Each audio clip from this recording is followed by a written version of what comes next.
रघुपति राघव राजा राम, पतित पावन सीताराम। रघुपति राघव राजा राम, पतित पावन सीताराम। आज माणूस जसा आहे तसा घडतो कशाने? आजचा चूक बरोबर ते नंतर ठरेल, पण आज जसा आहे तो एक पूर्वसंस्कार घेऊन आलेला, लहानपणीचे नकळत झालेले संस्कार आणि पुढं कळत घालवलेलं सावध किंवा बेसावध आयुष्य, यामुळे आज तो जसा आहे तसा आहे. आता पूर्वसंस्कार ही गोष्ट आपल्या वाक्यातली नाही, ती नाही लक्षात येत काय पूर्वसंस्कार झाले. ती ही कुठली तरी त्यावेळेची पूर्वकर्मच आहेत. आज जशी कर्म आहेत तशी त्यावेळेली होती. ती जी काय होती त्याचा जो सारांश राहिला तो आपल्याबरोबर जन्माला आला तेव्हा आला. आता तो सारांशात जो फरक असेल त्यानुसार जन्म आणि पहिले संस्कार हे अवलंबून राहतात. ते कुठून मिळतात, कुठल्या ठिकाणी मिळतात, ते शुचीनाम श्रीमताम गेहेपासून कुठेही जिथे जन्माला आलो तिथे ते तसे का झाले याचं उत्तर आपल्याला बालपणचं देता येत नाही. बालपणी अमुक ठिकाणी का होतं. जन्माचा एक संबंध असतो, तो शरीराने असा आलेला ऋणांबंध आहे. पण याचा अर्थ संस्काराचा तोच संबंध असेल असं नाही. आपण बघितलं असेल अनेकदा की एखाद्याच्या ठिकाणी जन्माला येतो आणि वाढतो दुसरीकडे. त्यांचा संस्कारांचा संबंध असतो, यांचा जन्माचा संबंध असतो. म्हणजे आलेला जो संस्काराचा सारांश आहे तो ह्या दोन्ही गोष्टी घडवतो. आता हे जर आपल्या लक्षात आलं तर तसं काय आहे याचं उत्तर मिळतं पुढच्याचं सगळ्याचं. मग हे संस्कार तिथे तसे झाले, एखाद्या जन्माला त्याच ठिकाणी राहिला, म्हणजे जन्माचाही संस्कार तोच आहे आणि पुढचे जे जन्मानंतरचे पहिले संस्कार आहेत जे नकळत आहेत तेही तिथेच आहेत. कारण पहिले संस्कार सगळे नकळत होतात. त्यात आपण काय सावध राहणार? त्या ठिकाणी सावध राहणारा हा फारच घेऊन आलेला असला पाहिजे पुण्य, की काहीही जरी घरातल्यानी म्हटलं तरी त्याच्या मनावर परिणाम होत नाही आणि त्याच्या पद्धतीनं तो राहतो. हे पाहायला मिळणंसुद्धा दुर्लभ आहे. म्हणून यांना इथे काय आहे, संस्काराचा प्रश्न आला तो मुंजीच्यामुळे. त्याला मुळात बंधन मानतात. आपण आत्ता जे पाहतो त्याच्यात दोन बंधनं पाहिली. एक मुंजी बंधन म्हटलं आपण, मग त्याला काही कसलंही नाव द्या, व्रतबंध म्हणा, काही म्हणा. व्रतबंध म्हणणं अधिक चांगलं, कारण काय नुसतं ते म्हटलं तसं गवताची वळलेली दोरी ती बांधून काही काम होणार नाही. तसं नुसतं पगडी घालून गुरुदेव होता येणार नाही. काही म्हणा आपण, कुठलंही सगळं सारखंच आहे. टोपी घालून काय मामासाहेब होता येणार नाही, हे सगळं खरं आहे. तर त्या अर्थाने तेवढ्याने नाही होत. पण एक आहे की थोडा भाव बदलतो. नाही म्हटलं तरी त्या वेशाचा थोडासा परिणाम माणसाच्या चित्तावर होतो. आणि यासाठी आपल्याकडे गणोरे बाबांनी वेश आणि त्याचा रंग या दोन्हीबद्दल आपल्याला सावधान केलेलं आहे. आपण ते तिथून शिकू शकतो. तर आणि काही त्याचा भाग आपण बघितलेला पण आहे. तर हा संस्काराचा परिणाम आता म्हणून जातो बंध. आत्ता आपला तो चालला होता, तो बंध म्हणणं अधिक बरं, कारण ती त्याचं फक्त प्रतीक दाखवते, दोरी फक्त प्रतीक दाखवते. आणि हा बंध आहे हा व्रताने खरं बांधला जातो. तर ऋणते इथे व्रतम, ते जे आहे व्रत आहे ना, ते काहीतरी कारणासाठी स्वीकारलेली अशी विशिष्ट जीवन पद्धती म्हणजे व्रत. काही विशिष्ट हेतूने स्वीकारलेली जीवन पद्धती. व्रत कधीही करावं. आत्ता शुद्ध पक्ष व्रतधारणांना नितोषी पौर्णिमा म्हटलं. ते नुसतंच फक्त उगवलं मावळलं एवढं नाही, शुद्ध पक्षाचं व्रत धरलेलं आहे.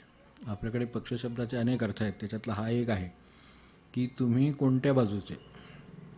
मी शुद्ध बाजूचा म्हटलं की नितहोशी पौर्णिमा.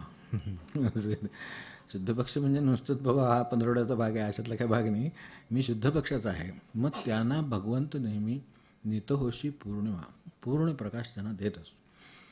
पूर्ण सामर्थ्य, मनाचं जे पूर्ण सामर्थ्य आहे ते शुद्ध पक्षाचं व्रत धरणाऱ्यांना मिळतं. हे जे त्या आरतीत सुरुवातीला ते त्यासाठी आलं आणि त्याच्या परीनं तो केव्हाही देतोच आहे. पण त्यातल्या त्यात हे ज्यांनी व्रत धरलं त्याला ते आहे. तर पौर्णिमा होती म्हणजे काय होतं, तर आपल्या मनाचा जो प्रकाशित भाग आहे जो व्हायला पाहिजे तो सगळा व्यक्त व्हायला लागतो. कोर हळूहळू शुद्ध पक्षामध्ये जशी वाढत जाते आणि निम्म्यावर आल्यावर सुद्धा आपल्याला एक अष्टमीला किंवा सप्तमीला अष्टमीला सुद्धा एक समाधान म्हणजे प्रकाश एवढं देऊ शकते. कारण सगळा मूळ जो प्रश्न आहे तो अज्ञान आणि त्या रूपाने अंधार ह्याचा आहे. प्रकाशित झालं असतं तर कळलं असतं, प्रकाशित झालं तर दिसलं असतं तर काय करायचं ते ठरवलं असतं. विवेक करायला जो दिसायला पाहिजे तो प्रकाश आहे, तो दिसला तर माणसाचं त्याची कर्म बदलतात की नाही जाता येणार. आणि समोर खड्डा दिसतो, कोण पाय घालणार, पण तो दिसला पाहिजे ना खड्डा आहे, त्यासाठी त्याला प्रकाश लागतो. म्हणजे तिथे खड्डा आहे याचं जे अज्ञान आहे ते दूर व्हावं लागतं.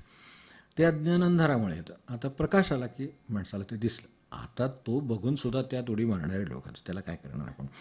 तो बघूनसुद्धा जर उडी मारली तर मग त्या संस्काराचा आणि त्या प्रकाशाचा काय उपयोग झाला नाही. तो पूर्वसंस्कार प्रबळ आहे, अजून खाली नाही तो. कलियुगाचा अर्थच असा आहे की ते अधोमुख आहे, काय खाली नेणार आहे.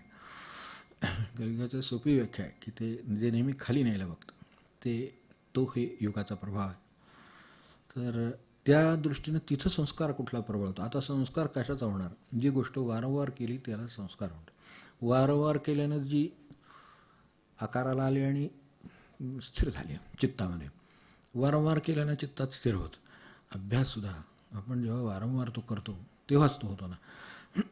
अभ्यासाची पद्धती आपल्याला माहिती आहे की अभ्यास शब्दाचाच अर्थ मुळात परत परत ती गोष्ट करणं नाही. अगदी शब्दशः अर्थ म्हटलं तरी तर ती गोष्ट वारंवार केली की ती पक्की होते, ती चित्तामध्ये पक्की होते. मग नाम का घेतो वारंवार, चित्तामध्ये पक्क होऊन घेतो. काय खरं तर एका नामाने सत्य म्हणतात ते. आता वो नाम कुछ और हे आहे शेवटी, ते नाव काही वेगळंच आहे. ते एकदा आलं तरी माणसाचं आहे. जसं तो स्फोट आहे, तसा अणूचा जसा स्फोट आहे. आणि गुरुदेव त्याला स्पिरिटॉन म्हणत, आपल्याला माहिती असतं. हे त्यावेळेला ॲटॉम हे सगळं जर चाललं होतं त्याचं संशोधन पुढे पुढे जात ते शेवटी परमाणूपर्यंत आलं. तर ते म्हणायचे हा स्पिरिटॉन आहे नाम. म्हणजे एकदा जर तो जर अग्नी लागला तर तसं फटाकाच होता, थांबवतात नाही. साधा फटाक्याला एकदा जर अग्नी लागला, सगळी माळ काय 100,000 काय असेल ती फुडून होईपर्यंत ते उडत राहणार. तर चांगल्या अर्थानं दुसऱ्या बाजूला जर माणसाच्या मनात खरं, म्हणून त्याला ते सबीज नाम म्हणत. नामात सुद्धा सबीज, त्याच्यात बीज कुठलं आलं आहे तर ते त्याने आणलेलं आहे, तपश्चर्याचं बीज आहे त्याच्यात. ते ज्याला सापडलेलं आहे त्याने नुसतं फक्त ते घेत राहावं, ते सबीज आहे या अर्थाने. तर ते त्यात बीज असल्यामुळं त्याला अंकुरा येणारच. बाकीचं जर आपण ते काम करतोय तर तो अंकुर येणार. तसं हे पुन्हा पुन्हा पुन्हा पुन्हा असा अभ्यास केल्यामुळे, मग हे जसं अभ्यासात पुन्हा पुन्हा केल्यामुळे माणसाला चटकन आठवतं, चटकन येतं आणि तो जातो डिस्टिंक्शनमध्ये. हा का गेला आणि हा का थर्ड क्लासला किंवा सेकंड क्लासला का धडपडतोय, वारंवार केले गेले नाही. आणि चित्त अभ्यासाला अनुकूल नाही. चित्तात विक्षेप असले की चित्त अभ्यासाला अनुकूल नसतं. माणसाचे चित्त भ्रमित असलं म्हणजे तिथं हलत्या पाण्यात प्रतिबिंब स्थिर राहत नाही. तर ढवळलेल्या चित्तात अभ्यास कसा बसेल जाऊन, तोही तसाच होतो. याचं कारण चित्त अनुकूल नाही. चित्त अनुकूल असलं की माणसं थेट बघा तुम्ही, ते जसं ते पाण्यावर शांत चित्त, शांत पाणी, त्यात जसं प्रतिबिंब शांत. इथं चंद्र उगवला आहे का, इथं सूर्य उगवला आहे का असं वाटावं, इतकं स्वच्छ असतं आणि इतकं स्थिर असतं. ते व्हायला चित्त तेवढं शुद्ध लागतं. मग आता शुद्ध कसं करावं, हाच खरा आत्ताच्या कर्मांचा अभ्यास करायचा असेल तर हा विषय आहे. कारण पूर्व घेऊन आलो बरोबर, त्यामुळे अमुक ठिकाणी आलो हे बरोबर. त्यानंतर वाढायचं तसं हे इकडे गोकुळ काय आणि तिकडे हे काय, ते कृष्णाचं आहे तसं, इथे जन्माला येईल तिकडे वाढले बरोबर. तर ते त्यांचे ऋणानुबंध असतील. तर त्यानुसार कदाचित जन्माचाच ऋणानुबंध आहे का संस्काराचा ऋणानुबंध आहे, दोन्ही ऋणानुबंध असू शकतात. तर तिथे तो आहे, दोन्ही असतील एकाच ठिकाणी सगळं होईल. दोन नसतील तर एका ठिकाणी जन्मेल, दुसऱ्या ठिकाणी वाढेल. आता वाढायचा संस्कार कुठून घेऊन आला, जसा जन्माचा घेऊन आला तसाच पूर्वसंस्काराच्या सारांशाने तिसऱ्या ठिकाणी मनुष्य जातो. कोण आत्याकडे वाढतो, मामाकडे वाढतो, मामीकडे वाढतो, कुठे वाढेल ते काय सांगतात नाही, कुठे जाईल काय. कदाचित याचा संबंध नसलेला सुद्धा आयुष्यात, यांचा कदाचित नातेवाईकाचा संबंधसुद्धा नसेल, अशा ठिकाणी सुद्धा मनुष्य वाढतो. पण तिथे जे वातावरण मिळालेलं असतं ते जी कर्म केली त्याच्या सारांशाने ठरलेलं वातावरण मिळतं, नाही तर नाही मिळत. आपण मागून मिळणारं वातावरण नाही, का आपण बालच आहोत. कुणीतरी आपल्याला घेऊन जाणार कडेवरनं आणि त्यांच्याकडे म्हणणार आम्ही याचा सांभाळ करतो. परिस्थितीनं असेल कशानं असेल त्याचा सांभाळ होतो. ह्यासाठी हे मग तिथे जे घेऊन आलं त्याचा सारांश वर येतो, त्यानुसार वातावरण ठरतं. म्हणून लहानपणी एखाद्याची वृत्ती शांत, एखाद्याची एकाग्र, एखाद्याची व्यग्र, एखादा अस्थिर, एखाद्याची घाई, एखाद्याची धडपड, हे सगळं जे आहे ते तिथून आलेलं ठरलं. आता त्याच्याबरोबर पूरक संस्कार तिथून आले. त्याच्यात पुन्हा घेण्याचा प्रश्न आहेच. वर्गात तर सगळ्यांनाच शिकवतात, पण एखाद दुसरं कुठेतरी त्या डिस्टिंक्शनमध्ये येतो. ते काय येतात, ते शिकवणाऱ्याचा तर काही भेद नाही, जे शिकवलं त्याच्यात भेद नाही, सांगितलं त्याच्यात भेद नाही, तरीसुद्धा ते घेणाऱ्याचा एवढा मोठा भेद का होतो? ते घेणाऱ्यावर अवलंबून राहिलं. तिथं चित्त नाही, तिथं संस्कार नाही, त्यामुळं घेतलं जात नाही की त्याचा उपयोग होत नाही. एखाद्याला उत्तम उपयोग झालेला दिसतो, एखाद्याला फार काहीच नाही दिसत, अशी अवस्था दिसते. तर हे चित्त कसं आहे, भूमी अत्यंत सुपीक असेल आणि कदाचित दगडमाळही असेल, याप्रमाणे हे सगळं बदलत जातं. मग तिथेही पाणी ओतलं, तिथेही बीज ठेवलं, इथेही बीज ठेवलं, इथेही पाणी ओतलं, तिथं का उगवणार, हे आहे. तर यानुसार हे सगळं पूर्वसंस्काराचा सारांश ही पहिली परिस्थिती निर्माण करतो. आता इथे महाराजांच्या वेळेला आपण क्षणभर विचार करू. हे आता व्रतबंधाचा विषय झाला. व्रतबंधनाउपरी ते व्रत आहे आणि तिथून व्रत कसलं घेतलं आहे, तर आता इथून पुढचं जे शिक्षण माझं आयुष्य घडवू शकणार आहे, मी टेक्निकल नॉलेज म्हणत नाही, एखादी पदवी मिळवायची म्हणत नाही, त्याबद्दल ती महाराज त्याला पोटभर विद्या म्हणायची. तर पोटभर विद्या आहे, अलीकडे पोटसुद्धा भरेल की नाही या विद्येने हे सांगता येत नाही किंवा निम्मच भरेल का पूर्ण भरेल हे सांगता येत नाही, पण जे काय असेल ते जे शिक्षण आहे त्यांनी ती पोटभर विद्या आहे, ती एका प्रकारची विद्या आहे. आपल्याला जीवनाच्या विद्येविषयी बोलायचं आहे. माणसाला जगायचं आहे, त्याला समाधानात जगायचं आहे, त्याच्याबरोबरच्यानं समाधानात ठेवायचं आहे, आनंदात ठेवायचं आहे, तर त्याला काय शिक्षण लागेल? आता ते जे शिक्षण आहे त्यासाठी एक बैठक लागेल, त्यासाठी बंधन लागेल. मनुष्य जाग्यावर बसल्याशिवाय त्याच्याशी आपण आता संवाद तरी करू शकतो का? तो मनुष्य फिरतो इकडून तिकडे, त्याच्याबरोबर काय बोलावं मला सांगा. आणि एवढी का आपली परिस्थिती आली की बसायला, त्याला बसायला सुद्धा सवड नाही, एवढा कामामध्ये आहे. काही आपल्याकडे प्रॅक्टिशनर्स आहेत जे मी त्यांचे प्रत्यक्ष त्यांना पाहिलेली आहे की वेळ नाही, पहाटे 5ला ते फिरायला जाणार, 6पर्यंत जाणार, फिरून येणार. जर दिवसभराची कुठलीही अपॉइंटमेंट त्यांची मिळू शकली नाही आणि आपली अर्जन्सी आहे, तर 5ला फिरायला जाताना ज्या ठिकाणांना जातात तिथे बोलावतात. जाता जाता त्यांच्याशी जे काय असेल ते त्यांनी बोलावं आणि येईपर्यंत त्यांचं उत्तर त्यांना देऊन जावं, आता तिकडे फोन करून ठेवतो, तुमची औषधं त्यांना सांगतो. असेही आपल्याकडे आहेत बरं का. घरोघरी ज्ञानेश्वर जन्मती लिहिणारे आहेत, त्यांनी हे केलेलं आहे, त्यांचा आपला जुना परिचय आहे. तर इतकी का आपली गडबड आहे? आपल्याला एरवी आता फिरायला जाताना खरं तर एकटा असावं चांगलं, खरं म्हणजे अगदीच काळजी वाटत असली स्वतःची तर दुसऱ्याला बरोबर घ्यावं, किंवा दुसऱ्यांना काळजी वाटत असली तर त्यांनी यावं. हे काय सांगतं ते दोन्ही बाजूला काही असू शकेल. नाहीतर सर्वात उत्तम मार्ग म्हणजे एकाग्र चित्ताने एकटं फिरायला जाणं. कारण तुम्ही एकटे असला की सगळा निसर्ग तुमच्याबरोबर बोलतो, त्यासाठी एकटं. बाकी काय आपल्याला काय अगदी काहीतरी वेगळं करायचं आहे आणि ते एकटे निघालेत कुठेतरी, असं काही ते स्वरूप नाही त्याचं. मला निसर्ग आता बरोबर दुसरा माणूस घेऊन गेला म्हटल्यानंतर तो गेल्या 15 दिवस तर सगळं त्याचं सांगायचं असेल ते सांगणार. मग आता आपण काय गप्प बसू शकणार आहे का, नुसतं ऐकू शकणार आहे का? चित्त कसं आहे, तर तशाप्रमाणे मग त्याला प्रतिसाद, मग त्याच्यावर चर्चा, मग हे असंच व्हायला पाहिजे होतं, तसंच केलं असतं, तसंच बरं झालं असतं, हे झालं ते झालं, तुमचं कसं माझं कसं, सगळं होईपर्यंत शेवटी परत यायची घरी वेळी येते. तिथं जाऊन बसले तरी माणसं, अहो काय सांगायचं, म्हणजे एखाद्या तुम्ही बघितलं फिरायला गेलेली माणसं सगळे कट्ट्यावर वगैरे कुठेतरी बसतात आणि परत येतात. कट्ट्यावर म्हणजे अहो कट्ट्यावर शांत बसावं नाही, तर बसलो आहे आपण, तोंड नाही थांबणार. ते बसले, शेवटी शरीर बसलं पण तोंड नाही बसलं. ते त्याच्या पुढचं जे मध्ये तुम्हाला आता तुम्हाला सांगायचं राहिलं, आता आपण बसलो, आता निवांतपणे सांगतो, तर सांगा. गेले आणखी 15 मिनटं त्याचे बिचाराचे अर्धा तास. काय आहे त्याचं परिणाम मला सांगा, त्यांना काय मिळायचं नाही. ह्यात खरं सांगायचं तर एकट्याचं काय आहे हे तो, आणि एकटं असण्यात एकांत आहे, एकटं नाही आहे ते एकांत आहे. तो एकांत मानवण्यासाठी एकट्याने फिरायला जावं लागतं. बरोबर त्याला काय हरकत नाही, बरोबर सगळा व्यवहार जाऊ, जग बरोबर आहे आपल्या, आपण कुठे जाऊ शकत नाही, सगळं जग बरोबर आहे.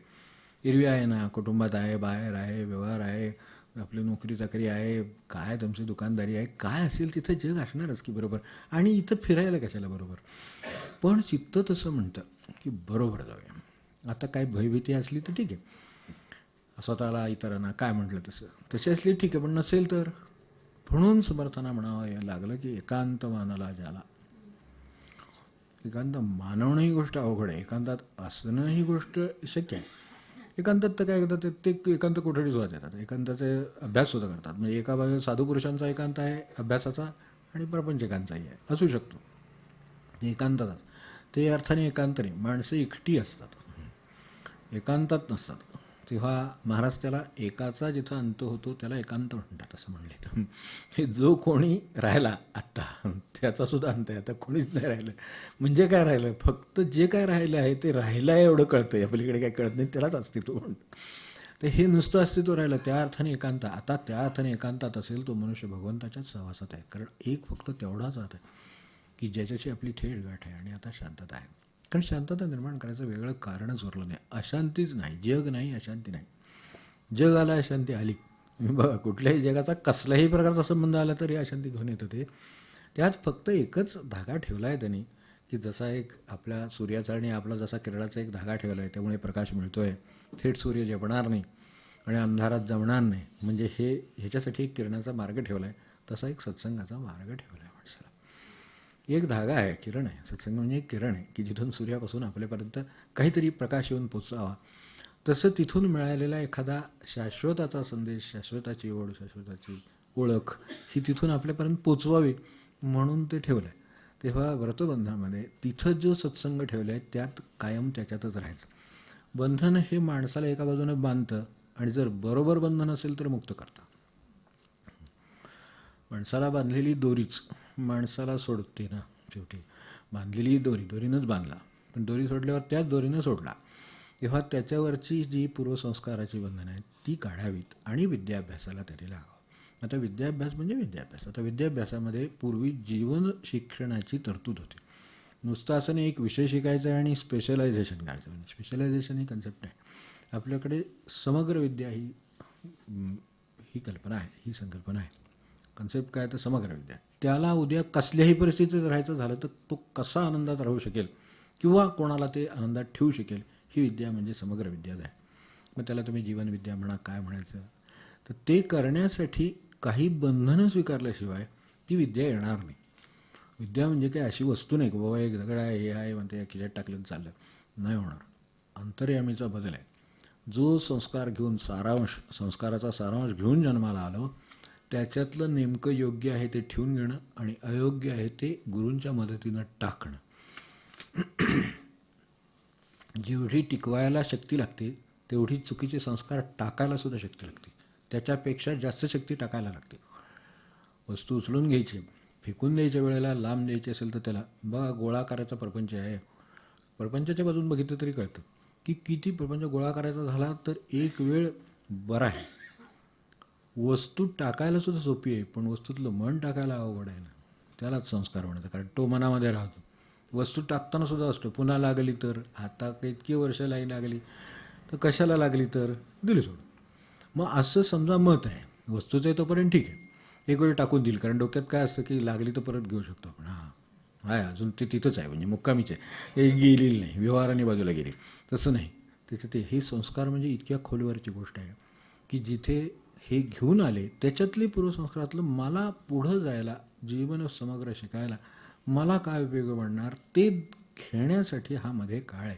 कारण त्या काळात आपल्यावर प्रपंचाची जबाबदारी नाही, आपल्यावर स्वयंपाकपाण्याची जबाबदारी नाही, ते नोकरी चाकरी करा, त्यांची मर्जी राखा, अमकं करा तमकं करा, ह्या शक्य नाही. हे सगळं नाही. यासाठी आता हे सगळं नाही आहे तर म्हणून मनुष्य लहानपणीच मोकाट होण्याची शक्यता पण असते. कारण त्याच्यावर काहीच जबाबदारी नाही. म्हणजे मोठेपणी मोकाट ते वेगळे आणखीन, ते मोठे झाले तरीसुद्धा आता ते मोकाटच आहेत. तसं रे ते सुरुवातच आपल्याकडे त्याची करून दिली की त्याला काहीतरी बंधनात असावं. याला काही अमुकच संस्कार पाहिजे अशातला भाग नाही. मुळात हे कळलेलं असलं पाहिजे, म्हणजे आपाप कामात. संस्कार हे फॉर्मलायझेशन आहे माझ्या दृष्टीनं. कुठलेही जे सगळे आपल्याकडचे संस्कार आहे ना, विधी आहेत, हे आहेत, हे फॉर्मलायझेशनसाठी आहेत. आणि फॉर्मलायझेशन आपण त्याला म्हणायचं याला तर आपल्याला करायचं तसं वाटतं, म्हणजे काय फॉर्मलायझेशन आहे काय, हे काय व्रतबंध काय फॉर्मलायझेशन आहे. फॉर्मलायझेशनशिवाय माणसाला नाही येत. उच्चार केला, शपथ कशाला घ्यायची मला सांगा. एवढे राष्ट्रपती असतात, एवढे पंतप्रधान, पण शपथ घ्या. शपथ कशाला, मी पंतप्रधान, म्हणजे मी म्हणजे ते जे कोणी असतील ते राष्ट्रपती काय आपल्या जन्मास्वाने, तर ते अपेक्षित आहे नाही. ते जे काय असतं ना, ते जे काय आहे ते राष्ट्रपती आहे, ते पंतप्रधान आहे, आणि पुन्हा शपथ घ्यायची त्याने. आता एवढ्या मोठ्या माणसाला तो खरं बोलेल, तो सर सांगेल, घटनेशिवाय अमकं करेल, तो त्याकडून वधवून कशाला घ्यायला पाहिजे. पण वधवून घेतल्याचा एक संस्कार मनावर राहतो. मी निदान बोललेलो आहे, मी काही ते करीत नाही एवढं तरी वाटेल. पुढे कुठेतरी जर वेळ आली तर मी हे काय पाळलं नाही, केलं नाही असं तरी वाटेल. आणि जर त्याला कुठेतरी करावं वाटत असेल तर त्याला बळ मिळेल, आपण हे बोललो हे करायला पाहिजे असं तरी त्याला वाटेल. आणि समजा बाजूला जात असेल तर त्याला वाटेल की अरे आपण बोललो हे करता नाही. हे जे सगळं आहे हे फॉर्मलायझेशन नाही का? नाही तर त्याची काही गरज नाही. का सही केली, कागद दिला हातात, आपल्या निवडणुका हातात दिल्या, तसं कागद दिला, झालं. हे सगळीकडे हे फॉर्मलायझेशन आहे, कारण मनुष्यच फॉर्ममध्ये आला आहे ना. म्हणून समजा त्याचा फॉर्म म्हणजे सगुण जर गेलं तर निर्गुणाला कसलं आलं बंधन, कशासाठी? मी जर तुम्हाला म्हणून काही माणसं बघतात की शब्द पुरेसा आहे. बिडकर महाराज म्हणायचे ना, अटक कशाला पाहिजे म्हणले, घेऊन घ्यायची नाही ह्याची अटक कशाला पाहिजे. मी जसं मी खरं ते नाही का जाऊ दे ते तिथं नसतं का. ईश्वर साक्ष खरं सांगेन, म्हणजे ईश्वर साक्ष असला तरच का खरं सांगणार तुम्ही, म्हणजे हे मूळच आहे मुळात.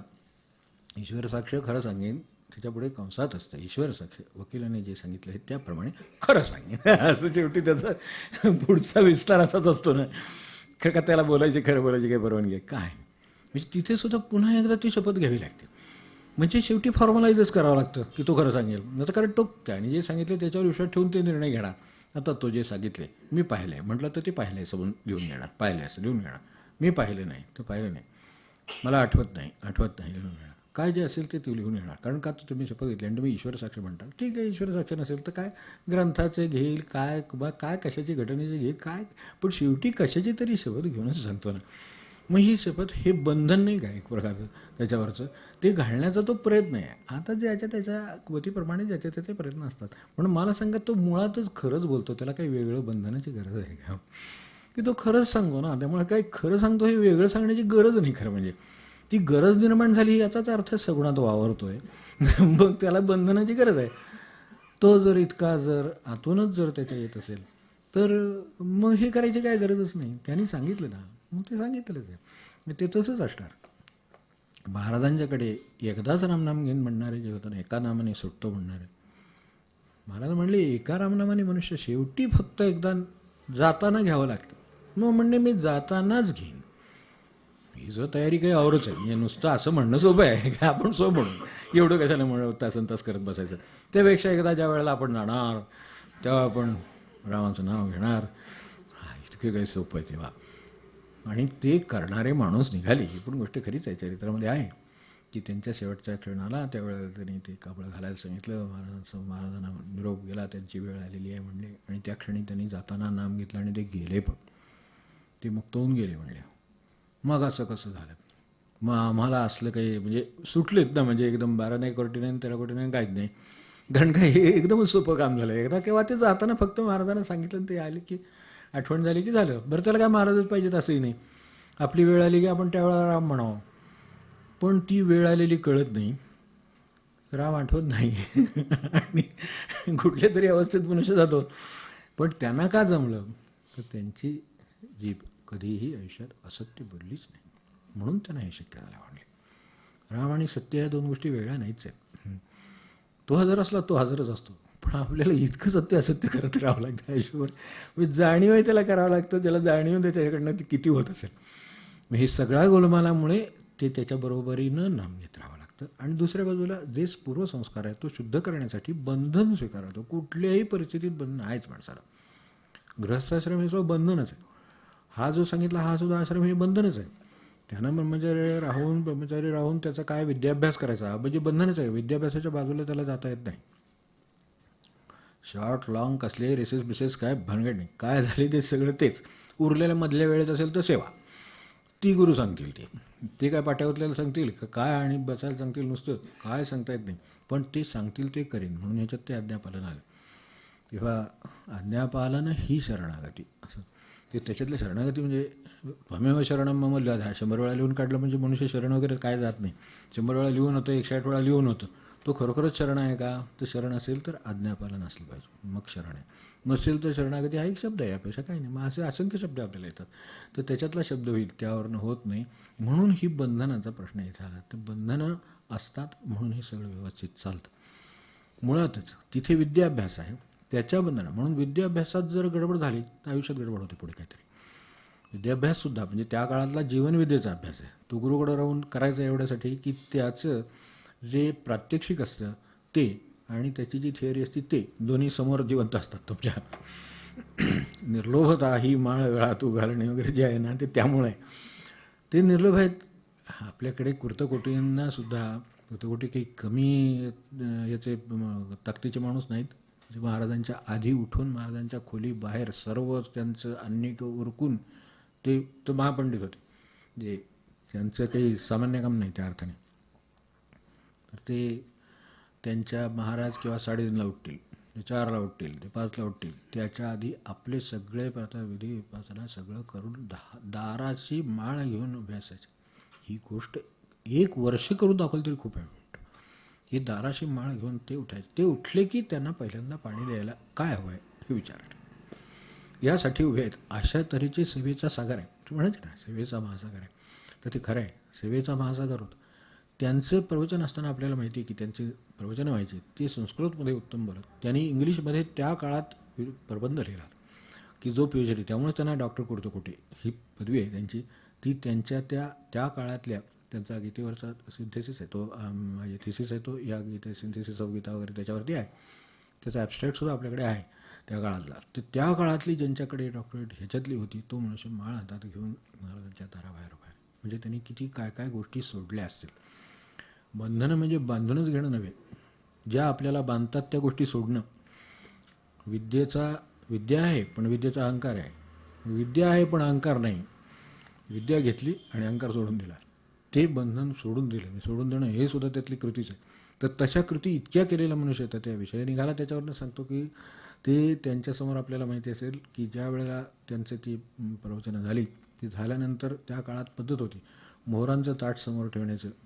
प्रत्येकाच्या आपापल्या पद्धतीनं रुपयांची ताटं, याची ताटं, त्याच्या ऐपतीप्रमाणे जे असेल ते ताट समोर त्यांना ठेवायची, म्हणजे त्यांना द्यायची पद्धत होती. त्यांच्यासमोर ते मोहरांचं ताट ठेवलं होतं. तर त्याने त्याला हात लावला आणि नमस्कार केला. म्हणले हे घेऊन जा. किम करिष्यामः म्हणले.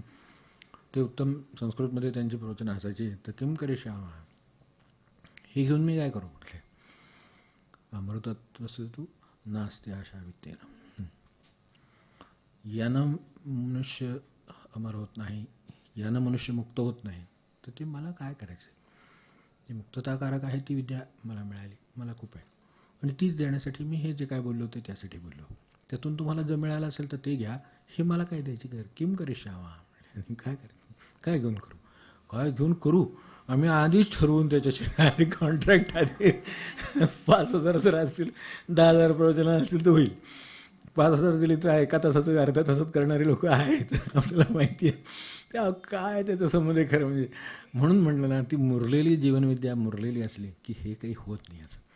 तर ती म्हणावी याच्यासाठी तिथपासून सुरुवात करावी, कारण तिथे करणं जरा सोपं असतं. जोपर्यंत ते लोखंडसुद्धा ते तापलेलं आहे तोपर्यंत आकार, जिथं माती मळलेली आहे ती ओली आहे तोपर्यंत आकार. तुम्ही कसलाही आकार त्याला द्या, त्या क्षणी शक्य आहे. म्हणून त्यावेळेचं चित्त हे फक्त पूर्वसंस्कारातलं आहे. अजून काही व्हायचं आहे, इथलं काहीतरी व्हायचं आहे, ते व्हायच्या आत त्याचा देव करता येतो. तो एकदा देव करून सोडून दिला म्हणजे जगामध्ये आणखीन एक देव वाढला. एक शिष्य तयार झाला म्हणजे देव वाढला. म्हणून नेहमी तिथे त्या पिढीकडे लक्ष सतत असतं. आणि ते काय करतायत तर त्याच्यावरती एक देव वाढला. मला सांगा, तो एक देव तर निर्माण झाला आहे, त्याच्या भोवती त्याच्या प्रकाशात इतर देव वावरतील. जे कोणी असतील त्यांना आणखीन त्याच्यात काहीतरी मिळेल, ह्यासाठी तो एक देव तयार करण्याची ती प्रक्रिया आहे. म्हणून इथे मुंजी बंधन आहे. म्हणून ते नुसत्या मुंजीवर त्या कार्यक्रम असतात. काय आता बोलायचं, त्या कार्यक्रमांचं काय बोलू नये, आपल्याला नाही वेळ.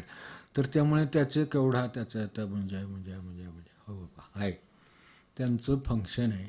अगदीच अलीकडच्या काळात म्हणायचं तर इव्हेंट आहे. ते एकदा 550 माणसं, 500 माणसं, 1000 माणसं काय ते एकदा इव्हेंटला आले की झालं. अहो त्याचं काय झालं पुढे, त्याचं काय झालं नाही. संध्याकाळी तो आईस्क्रीम खायला बसला आहे, तो संध्याकाळी बाहेर जायचं आहे, त्याला खेळायचं आहे उद्यापासून. तर काय ज्या अर्थाने व्रत बंद आहे त्याला कुठलं व्रत म्हणून तो विचारलं समजा त्याला, तर तो काय सांगू शकेल, तर नाही सांगू शकत. पण महाराज म्हणले हे ज्या अर्थी सावधान म्हणून, म्हणजे तिथेसुद्धा सावधानच असतं, तर तिथेही सावधान आहे. आणि पुढे तर त्यांनी ते म्हटलंच ही बेडी आहे म्हणून. आपण गेल्या वेळेला तिथपर्यंत आलो होतो की ही सुद्धा माझ्यावर बेडी आहे. विवाह म्हणजे सजीव बेडी. तिथे नुसती दोरी बांधली होती प्रॅक्टिकली, इथे दोरी नाही. आपल्याला माहिती आहे, विवाह म्हणजे सजीवी वेडी जी थोरं थोरा असं करी वेडी सद्वा काय त्यांनी म्हणायचं ठेवले, जी थोरं थोरा असं करी वेडी सद्वासना धडफडी असेल तीही घालावी, जी काही थोडी फार सद्बुद्धी असेल ती सुद्धा यानं जाईल. असं जर असेल तर मला फक्त सावधानच राहता येणं शक्य आहे, आणि ते राहा असंच ते सांगतात. त्यांनी शास्त्रानुसार सांगितलं. मी आता समजून घेऊन प्रत्यक्ष ते आचार्याचा विषय आहे. तसंच जसं हा पहिला आचार आहे तसा पुढे ग्रहस्थाचाही आचार आहे. त्यामुळं ते म्हणजे ह्यात काही अडकण्यात अर्थ नाही. आधी आधी शोधले पाहिजे बाहेर जाऊन, काय कोण गुरु माझा हा उद्धार करतो त्याच्याकडे मला गेले पाहिजे. त्यांच्याही काळात त्यांना काही कुठल्या ऋषीमुनींकडे जाऊन राहता आलं नाही, पण त्यांनी ऋषीमुनींकडे जायचा मार्ग शोधला, आणि त्या काळातले ऋषीमुनी या अर्थाने ह्या आता 100 वर्षातले गुरु आहेत. म्हणून त्यांनी तो गुरु शोध, जो मला मुक्तिदाता गुरु आहे.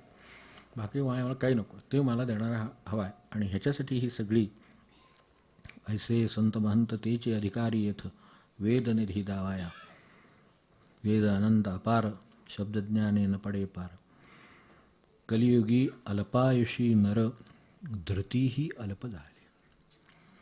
ते म्हणजे जी धारणा आहे ना, माणसाची धारणा आहे ना, ती सुद्धा खाली आली. सगळी इंडेक्सेस खाली आलेली.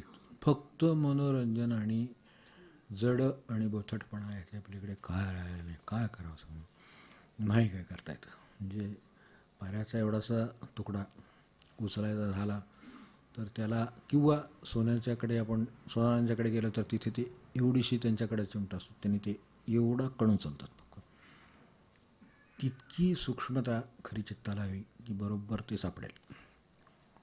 आज ते सगळं वाचून झालं तर त्याला काय सापडत नाही.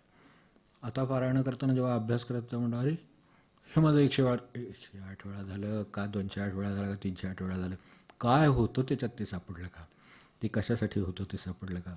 कलियुगी अल्पायुषी नर धृतीही अल्प झाली. धृती म्हणजे जी धारणा आहे ती अल्प झाली. तर तिथे ती अल्प झाली म्हणजे बोथट झाली. म्हणजे कशी झाली की जे मध्ये म्हटलं तसं मोठं पातेलं उचलायचं सांडशी असते ती आहे, आणि इकडे हे उचलणारं ते सोन्याचा एवढासा कण उचलणारा जो चिमटा आहे तो आहे, आणि आमचा चिमटा तो. तर त्यानं हे जर उचला म्हटलं सोनं तर उचलता येणार नाही. त्याला तेवढी सूक्ष्मता पाहिजे. म्हणून देव दुर्लभ झाला, नाही तर देव सुलभच आहे, आपल्यातच आहे. ते काय आणखीन कुठून जायचं आहे. पण इतकं असं का झालं तर ह्या सगळ्यामुळे झालं. तैसा आहार विहार दुर्जन संगती अनिवार, बुद्धी सुचे तदनुसार देह सुखाचे. खाली जायला पाण्याला वेगळा काही मोटर लावायला लागत नाही. पाणी खाली पाठवायचं आहे म्हणून किती HP काही HP लागणार नाही, द्या सोडून. तसं देह सुखाचं आहे. त्याच्यातलं कुठलंही मिळवायला फार कष्ट पडत नाही, काहीही करावं लागत नाही, सोडून द्या. आपल्याकडे भरलेली बादली आहे, ती खाली पोचवायची नेऊन, वरनं उचलून खाली टाकली की आता कशी घालणार काय, वरनं आडवी करा फक्त की झालं. मनुष्य आडवा झाला म्हणजे अगदी गादीवर काय त्याचं असेल त्याचं आसन काय त्याच्यावर की निवांत. आता त्याला काही सुचत नाही, काय होत नाही, जागृत असं कायच बारीक सारीक विचार सगळ्या पेंग येते माणसाला. नुसता आडवा झाला तरी की नाही. उभा झालेला असताना पेंग येते ती वेगळीच, बसल्यावर येते ती वेगळीच, जपात येते ती वेगळीच, पण ती आडवी झालेली नसते तर त्यांना पेंग येते. त्यामुळं तिथं आडवी केली बादली तर नुसती ओतून टाकली तर खाली जातं पाणी.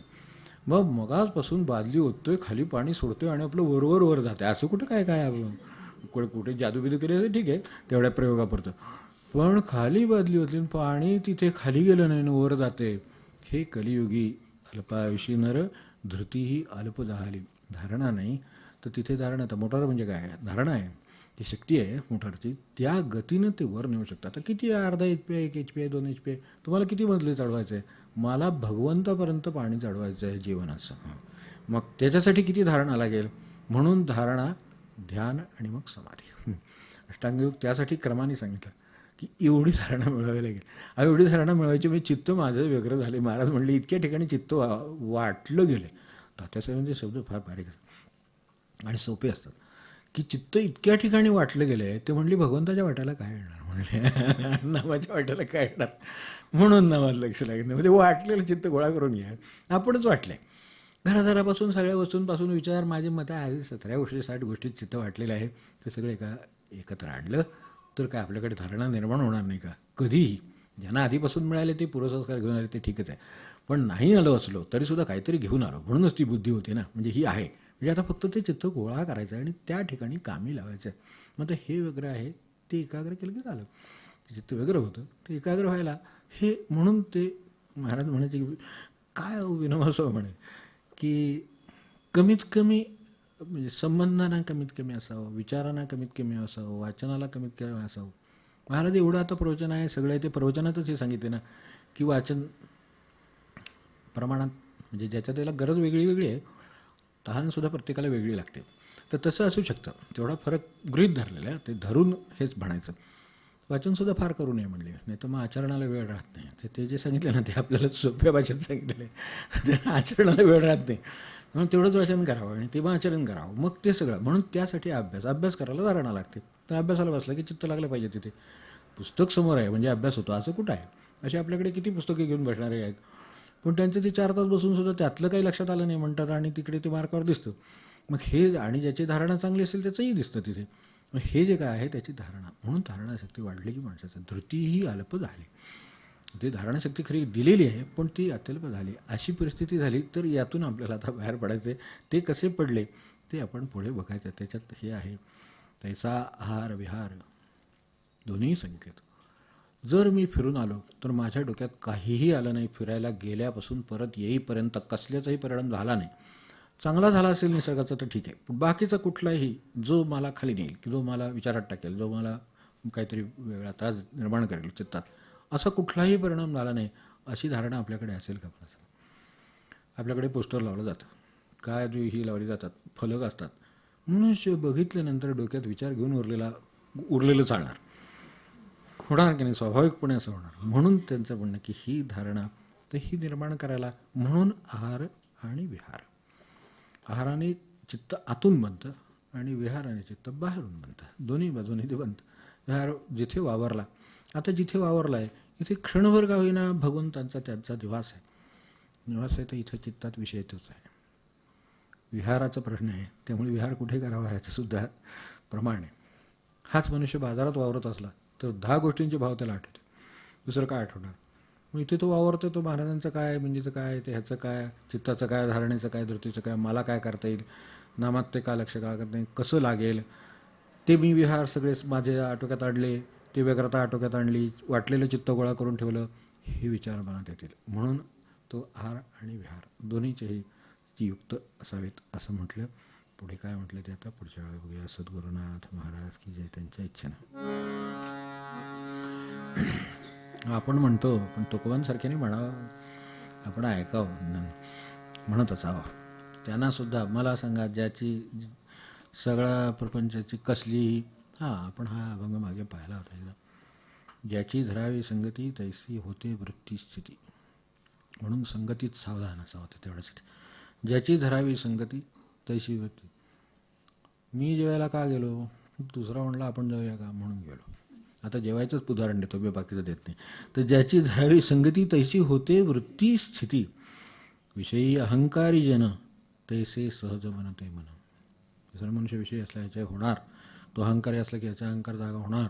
तर हे सगळं विषयी अहंकारी जन तैसे सहज बनते मन. उलट नम्र उदार आणि धीर संगे करीते मन तयार. आपल्याही मनाला नम्रतेचं महत्त्व वाटतं, आपल्याही मनाला औदार्य येतं सर्व प्रकारचं, आणि धैर्य येतं. हाती धरी माळ मनुज ओठी नाम येते सहज. साधे माळेचा सत्संग आहे, तर माणसाला कसलं का असेना, कुठलं का देवाचं घेणं, पण त्याला नावच घ्यावंसं वाटेल. हे इतकं सहज नुसतं हातात धरल्याचा परिणाम आहे, तर सत्संगाचा काय परिणाम असेल, सत्पुरुषांच्या सहवासाचा काय परिणाम असेल, एवढं लक्षात आलं. म्हणून त्यांनी हे मागितलं. ते हे मागितलं 586 पद 108.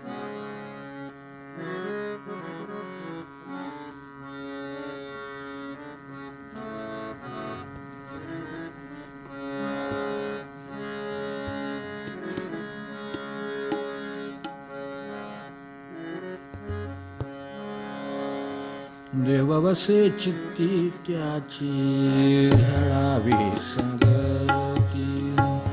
देव वसे चित्ती त्याची घडावी संगती. देव वसे चित्ती त्याची घडावी संगती.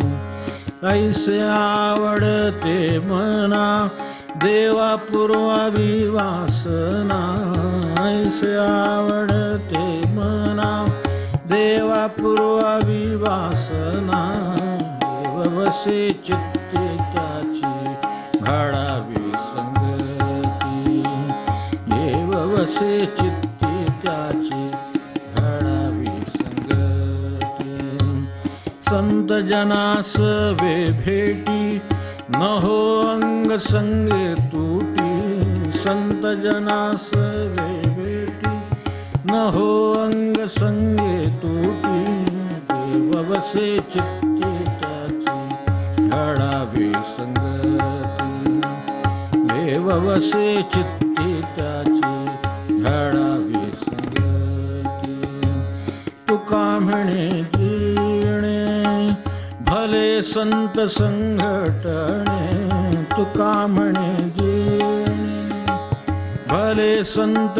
संघटणे देव वसे चित्ते त्याची घडावी संगती देव वसे चित्ते त्याची घडावी संगती देव वसे चित्ते त्याची घडावी संगती